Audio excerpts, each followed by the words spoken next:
wọ́n ní ìmọ̀ wọ́n lè ìmọ̀lẹ́ náà ni wọ́n ló jẹ́ wọ́n lè lẹ̀sìn wọ́n fi lè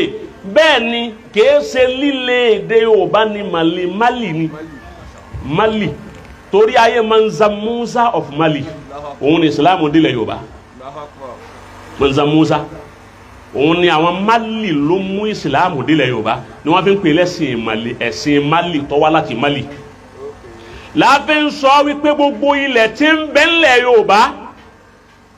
àwọn ọba ló níbẹ̀ ọba ọba àjẹ́ kèfèrí kò bá jẹ́ kìrìsìtẹ́nì kò bá jẹ́ abọrẹ̀ kò bá jẹ́ onífàlọ́ba òun ló nílẹ̀ ó ju ìmáàmù lọ nínú ìlú ó ju àfáà lọ nínú ìlú torí pé ilẹ̀ rẹ̀ ní mọ́sálásí dúró ilẹ̀ rẹ̀ ní ilé kéwú dúró ọba ló nílùú làwọn àfáà tá a bá ń bẹ ńlẹ̀ Yorùbá láàfi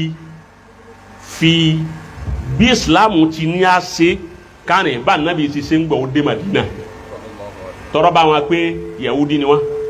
kótó débẹ̀ kótó yọ̀ǹda fún anabi ó sì lé ẹnì kankan nù Yahudi gbogbo wọn ní gbàláyè kódà wọn wọ mọ́sálásí